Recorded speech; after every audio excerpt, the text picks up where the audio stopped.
Од синдикалци до здравствени работници, професори, администрацијата и правосудството, па се до родители на деца со посебни потреби. Целата држава се крена на нозе за повисоки примања и плати.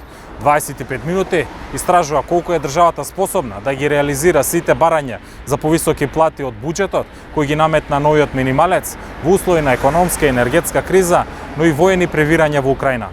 Сите бараат пари, а прашањето е како може буџетот да ги издржи сите тие неиздржливи притисоци. Една од нив е и огромната администрација, која е неефикасна и партизирана, за која власта со години тврди дека ќе биде редуцирана. И покрај слабата доверба од 8% кај граѓаните во работата на судската администрација, за која алармираше и американската амбасадорка во земјава Брнс, првиот човек на УПОС смета дека проблемот лежи во ниските плати, а не во нивната работа. Мотивацијата на вработените ќе се зголеми со добивање на поголеми плати. Моменталните износи на плати во судството, веќе збориме за тоа, се многу ниски за оној обем на работа што го имаат судовите. Без разлика дали е тоа записничар, дали е тоа стручен соработник, дали е тоа со шалтерски работници. Мора да се каже дека судството е третиот столб во државата. Законот за судска служба кој што ние го застапуваме, кој што ние го браниме и бараме да се донесе, мора да претрпи радикални измени. Не само во начин на пресметка на плата, туку во начин на заштита на вработените во судовите и во обвинителствата се односно во целото правосудство. Моменталните законски решенија не се поволни. Само таму остана некои архаични, можам да кажам, обврски за да ако се вработувате во судство или обвинителство да имате положени сертификати за познавање на англиски или германски јазик на ниво TOEFL или IELTS, да имате сертификати за компјутерски вештини, да работите, да не станете од столче по 8 сати на ден, а за сето тоа за феноменална плата од 17 до 20.000 денари. Стручните работници имаат плата од 24 до 25.000 денари, имаат правосуден испит, правен факултет, не може да напредуваат во кариерата, за да може да бидат суди избрани, треба да завршат академија, ригорозно е влегувањето во академија. Сите наши напори да можат стручни соработници со 5, 10, 15 години стаж во судството да добијат барем некој олеснување за влез во академија или полесно да се избираат за суди беа одбиени. Како што кажав, радикални измени, за да може граѓаните да имаат поголема верба во судовите, меѓутоа мора да знаеме дека само мотивиран работник, добро платен работник е мотивиран работник. Се додека немаме ние добро платени работници, мотивацијата ќе изостане. Власта од првиот ден на својот мандат тврдеше дека ќе направи сериозни резови, дека ќе штеди, но наместо тоа администрацијата се повеќе и повеќе се зголему, а вистинското место, каде што навистина треба да се помогне, секако дека се лицата со посебни потреби и нивните родители, за кои најмногу им треба финансиска помош од државата. Од друга страна, Дејановски тврди дека има пари во државната каса за покачувањата на платите во општеството. Ние како синдикат направивме пресметки во делот на она што ние го застапуваме, значи пресметки во делот на 14 до 15.000 вработени во администрација и правосудство на ниво на Сојузот на синдикатите на Македонија, направивме пресметки на ниво на сите вработени во јавен сектор. Мислам дека со нашите пресметки ќе се најдат начини, се најдат и средства да се исплатат овие наши побарувања, бидејќи нашите побарувања ја слушнавме владата, се откажавме, можам слободно да кажам, од скалестото зголемување на плати. Сега барањето е многу едноставно. 2806 денари за сите вработени линеарно. Освен оние кои веќе им се согласи платата со минималната плата, за сите останати. Од најдоле до најгоре, така викаме синдикално, значи од премиер и председател на држава до обичниот работник да добијат 2806 денари. Како што кажав, математиката мислам дека е тука и дека владата само треба да покаже добра волја да се изненат средствата. Еден од организаторите на протестниот марш на родителите на децата со посебни потреби, Горан Камчевски, вели дека поради поскапувањата, неговото дете еускратено од најосновните услови за живот. Ние сме најранлива категорија на граѓани. Значи би требало сега нас да не излезе во сусрет малку државата. Сите бараат поголеми плати, некои земаат и 60 и 70.000, да не зборувам влада, парламент, значи знаеме дека има повисоки плати. Ако сите остаат по 500 денари, комотно децата со посебни потреби може посебниот додаток и туѓите нега да му се покријат минимално до 10.000 денари месечно. Не може им 18.000, еве, може да не може им 18.000, али испод 10.000 ние сме брука и срам сме за општеството. Ние добиваме 50 литри нафта, што значи 5 пати имаме со децата да ги несеме до болница. А се соочуваме со тешки проблеми, значи аутизам, церебрална парализа и разни болести многу, да не дај Бог никаде. Дај Боже да се последни тие деца, али е многу тешко. Имаме лекарства што ги порачуваме на странство. Извинувам. По 30-40 денари месечно, значи ни се потребни средства. Едниот од нашите родители, од родителите не може да работи, буквално 24 часа со детето. Другиот родител каде професор? И да работи, не може да работи, може да извади некоја минимална плата 10-12 илјади, зашто е потребен дома на фамилијата.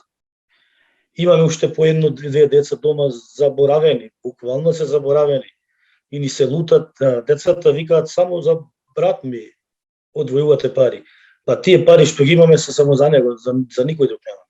Кава е бројката на родители и граѓани воопшто кои се поистоветуваат со вашите барања нели за покачување на додатокот од државата и кој е според вас следниот чекор што би го превземале доколку владата, институциите нели и надлежните органи не одговорат на вашите барања? Планирате ли радикализирање на протестите или било некој работи кои ви стојат на располагање? Да, ние сега очекуваме, значи пак јавно кажувам, нема што да кријам, не повикаат пратениците ни ветија, али пратениците се како пратеници. Јас ја една јавна порака преку вашата телевизија. Има закон поднесен за покачување на 100%. Значи јавна порака до сите пратеници 120 да го изгласат тој закон. Значи лично од мене. Било кој сите 120 за да не одиме на политички, ние не сте политички, ние сте најранлива категорија, значи немаме никаква политичка позадина. Ниту една државна институција досега не покажа слух за вистинско решавање на финансиските проблеми со кои што секојдневно се соочуваат овие лица, тврди Камчевски. Али сега во овој момент вистински ни се потребни пари.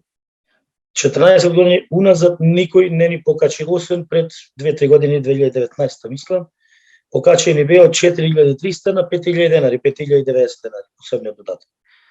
А каде сега да зборуваме за овие последните 2 години? Доволно ли се пари за некаков нормален, условно кажано, живот на овие дечиња, на вас како родители, да преживеете месеци или ова е некоја сума која што е смешна и е неблагодарна за да се добива за вакви работи? Сумата од 5000 деца за вакви 5000 денари за вакви деца е смешна. Камчевски со интересен предлог посочува како државата би можела да им го реши проблемот и да им излезе во пресред за зголемување на месечниот додаток. Кој јас еден предлог да дадам на владата преку вашата телевизија. Имаме во Македонија околу 120.000 вработени во администрацијата.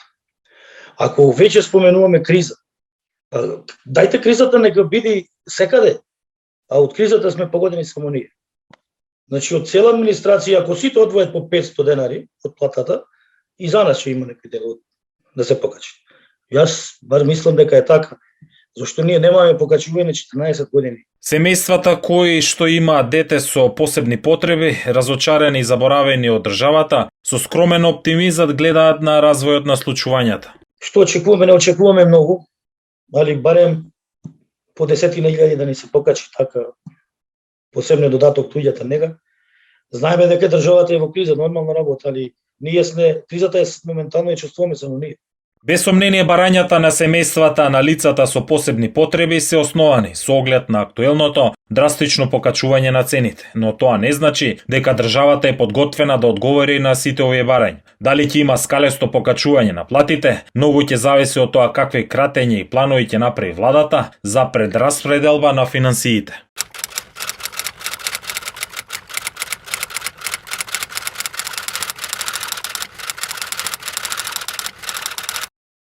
Може ли некој друг план да се направи, вице-премиере Битичи, со оглед на тоа што администрацијата, јавниот сектор, сите бараат поголеми плати? И сега да направите вие добар план, да го скратите бројот на администрација и онака велите дека се секогаш со години велите дека тоа ви е план, но тоа не го реализирате, не го правите. Има ли шанси тоа да се стори И практично, заради неефикасната партизирана администрација, немерењето на мерит вредностите и системот, непостоењето, за кое велите дека целите имате планови, но се уште тоа не сте го направиле. И со тоа да се добијат поголеми плати за оние луѓе кои добро работат во администрацијата. Ја мислам дека прашањето ви е одлично, затоа што отвора тема која што јас самиот на неколку од состаноците со синдикатите имам отворено, а тоа е луѓето учесници во доменот на јавната администрација, јавниот сектор, се овде за да осигураат одредени услуги за граѓаните. Како што ние од јавниот сектор велиме дека на приватниот сектор треба да се зголеми продуктивноста, па они да ги изголемат своите приходи и со тоа да ги изголемат даноците кои што ќе ги плаќаат кон државата, сметам дека треба да сме конзистентни и од двете страни и треба да ја прашаме јавноста. Дали јавноста е задоволна од услугите кои што доаѓаат од јавниот сектор? И одговорот го знаеме сите, затоа што сите сме граѓани на оваа држава и сите ден се справуваме со одредена ситуација во која што бараме услуга од другата страна. Гломазна, мастодонска бирократија, неефикасна, тоа се извештаите на Европската Унија со Значи не ги кажувам јас, апсолутно. Да. Не ги кажувам само јас, ги кажуваат и извештаите, потврдени се, ги потврдуваат граѓаните. И се доживуваат како партиска машинерија за избори. И јас дури го симплифицирам тоа на ниво на како и што правиме за нашите деца. Најгласни се во СОНГ, Синдикатот за образование, наука и култура, во кој што они велат дека мора. Ја велам, да, образованието е најбитниот сегмент за општеството. Но, дали нашите деца, моето дете, вашето дете, нивното дете, заслужува да биде нееднакво третирано?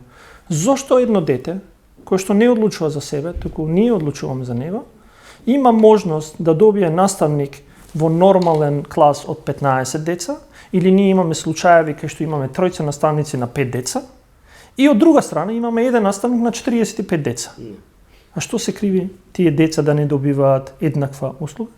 Освен некој да седне и да ја направи реформата. Синдикатите, како што ги застапуваат правото на работниците, исто така треба да ги застапуваат правата на следните работници, на тие деца кои што ќе станат работници некој во животот, да ги добијат еднаквите можности за еднакво образование и квалитетно образование.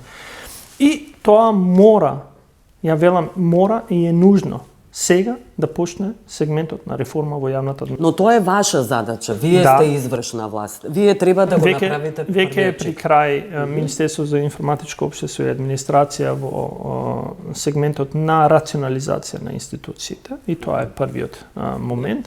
Вториот момент ќе биде на оптимизација на работните места и веќе ја отвараме дискусијата како што ја отворивме и затоа ние бараме малку време со синдикатите, затоа што таков беше договорот. Кога се договоривме за минималната плата, рековме ќе дадеме временски период од 6 месеци. Да. За жал, добивме 3 дена.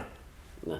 После 3 дена излегоа и рекоа дојдоа на преговори, во кој што претходно најавија дека закажале штрајк. И затоа ние бараме време, затоа што ја отвараме дискусијата дека мора веќе да се постави ниво на плати во целиот јавен сектор. Како што го слушнав денеска председателот на УПС, кој што вели и председателот на ССМ, кој што вели дека мора да има покачување од председателот на држава и надоле, ја велам да, мора да се знае кој е нивото на плати кој што во државата, во јавниот сектор се дава. Но без при тоа да заборавиме на нивната продуктивност и ефикасност, затоа што ние сме различни, ние сме поставени да служиме на граѓаните и тоа не треба да го заборавиме. Велите рационализација на институциите. Ни сам не знаете, предпоставувам, ниту некој во државава колку агенции има, регулаторни комисии, надзорни, управни одбори, да не ги редиме понатаму. Има ли шанси тука да се направи рационализација? Многу министерства, многу советници. Па, ја би кажал дека во делот на министерства е доволно рационализирано, може би има затоа што тоа е одлука на секоја нова влада, дали може да уште се рационализира. Во сегментот на советници морам да признам дека е сосема различно него што било практиката. Во времето на Заев? Па и пред времето на Заев, практиките за советници се, значи јас го наследив овој кабинет во кој што имаше, може да се навратите, не знам, 8 надворешни советници и така натаму, ја имам еден надворешен советник, е нужен. Немам повеќе, се водам со внатрешните ресурси, затоа што сметам тоа е начин на оптимизација на веројатно ако се ресурсите. квалитетни вашите Апсолутно, ресурси, ја верувам во да. луѓето. Луѓето само треба да им се даде можност, сите се квалитетни, треба доволно менаџерски да постапиш. Но мислам дека кај агенциите, кај управниот одбори има моменти, ние иницииравме веќе најверојатно во некои од наредните седмици на влада ќе дискутираме за сите менаџерски договори за менаџерските позиции во јавните предпријатија, акционерски друштва и таму ќе донесеме заклучок што значи да плафон. направите рез. Да, што значи плафон на одредени плати, плафон на одредени бенефиции и позиции, предпоставувам. Затоа што видите, мора јавно кога зборуваме, мораме да бидеме искрени со јавноста. Ја не можам да прифатам дека едно предпријатие или акционерско друштво кој што секоја година има загуби, да има 6 директора. И они да добиваат плата колку што добива еден министер. Не велам дека сме за жалење, но не може да креира закупа, да има 6 директори, а цело време кукаш дека не знаеш како да ја водиш. Тогаш во бизнис моделот нешто е погрешно. Во приватен сектор сопственикот би ти кажал овде е патот. Да. И третиот момент кога говориме за штедење, оние автомобили, оние шофери на сите оние директори, шефови, веќе ги споменавме, шефчиња и директорчиња, знаете, и со диминутив да се изразуваме, ја покажува вистинската слика како се злоупотребуваат јавните пари без потреба. Има ли шанси тие привилегии да се скратат, тие резови да се направат? Значи, првиот чекор е да се обзнанат. Транспарентноста е првиот момент и мислам дека ние сме докажале дека немаме проблем со транспарентноста за да обзнаниме, затоа што ако не знаете, нема што да коментирате. Кога веќе се обзнануваат, тогаш можеме да дискутираме. И ние сме во ситуација да сега веќе знаеме кој рационално и нерационално ги троши ресурсите. Дали сега следниот чекор е во суштина кратење на да кажам овие привилегии. Да, имате позиции во кои што одредени функционери се доведени дека мораат да се однесуваат по тие правила. Примерот со Тупанчевски тоа го покажа. Да. Значи, они ке ти нас не прашуваат министрите дали можеме или не можеме да возиме службено возило, тоест не возиме, туку ни даваат возач и службено возило. Дента кога сме избрани, ни викаат ке ве чека возилото пред. И на прашањето дали можам со приватно, не можете со приватно, затоа што сигурноста ваша е веќе некој други ја одредува. Значи, не е дека ние одлучуваме, одлучува системот. Сега, дали системот треба до крај таков да биде, јас се согласувам дека треба да го разговараме. Што е тоа што е прифатливо? Ние немаме никаков проблем да креираме систем во кој што сите ќе бидат задоволни. Но, треба да се земат предвид и различните позиции. Се согласувам дека не може секаде, во секое јавно предпријатие, акционерско друштво, па ќе кажам, органи на управа, па и најмалиот шеф на шефовите, како што ги викаат, да има одредени привилегии. Мислам дека тоа е превземено по изминатите 30 години, затоа што никој прво не сакаше да обзнани и да го направи сето тоа транспарентно и јавно, и бидејќи никој не знаеше, никој не реагираше. Се сеќавате вие во социјализмот како изгледаше тоа? Имаше службено возило само генералниот директор. Останатите не. Не, останатите можеле да користат Но службено службено возило возило. кога идат на службен пат. И така би требало да биде. Да. Ја имам лично искуство во различни сектори. Ние дури во граѓански сектор, јас сум имал прилика да работам во таква организација во која што имавме 12 службени возила кои што ги користевме за службени потреби. Дури кога во тоа време, затоа што бевме многу помлади, кога требаше приватно за приватни потреби, си плаќавме приватно за секој километар што го користиме возилото. И тоа е фер. И јас се залагам дека тоа е рационално користење на ресурсите и овде ништо посебно не треба да направиме дури и во јавниот сектор. Секој треба да свати дека тоа кога не е во позиција, тоа се негови пари кои што ги дава и бара отчет. Кога е во позиција, се уште се негови пари и треба да продолжи да дава отчет. Благодарам за овој разговор.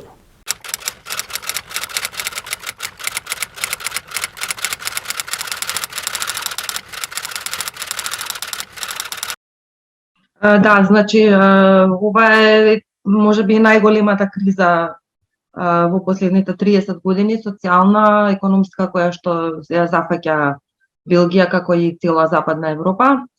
Причините се нели прво 2 години ковид, каде што сосема застана производството и потоа стига војната во Украина. Цените се рекордни, постигнуваат рекордни суми, како и енергијата, така и прехранбените производи, и синдикатите се подготвуваат за најмалку 2 месеци интензивни социјални акции, протести, штрајкови, интерпрофесионални се вика тоа, значи во сите професионални области. Може да се каже дефинитивно дека следува период на социјални немири. Што се однесува до власта, добро, Белгија е комплексна, нели има различни нивоа на власт, меѓутоа синдикатите не се задоволни, поготово поради еден законот 96-та година кој што оневозможува покачување на платите, кој што ги држи платите затворени во едни граници кои што не можат да надминат покачување над 0,4%. И ова е барање, конзистентно барање на синдикатите и на левите партии веќе со години уште од времето на ковид кризата да се смени овој закон. И тоа ќе биде дефинитивно најголемата битка во следните месеци во Белгија, и тука е нели комората, стопанската комора која ги кочи тие промени, така што да, жешка пролет дефинитивно.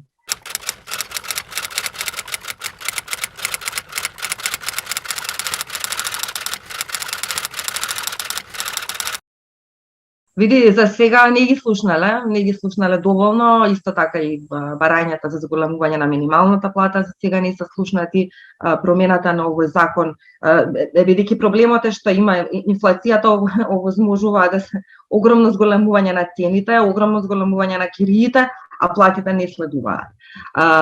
Паралелно се прекаризира, односно работните договори се попрекарни, се поранливи за работниците, кои што не можат повеќе да си ги платат сметките, да се купат за јадење.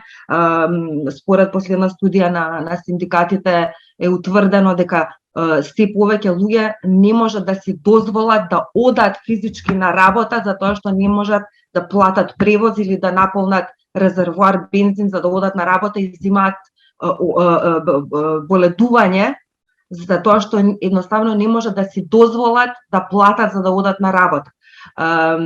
Дали тоа власта ќе го слушне е многу добро прашање, затоа што власта во Белгија е коалициска и во неа коалицијата е составена и од десни и од леви партии, и од зелените, кои што се некако центар, и не е исклучено, не се исклучува можноста власта да падне, федералната влада во Белгија да падне.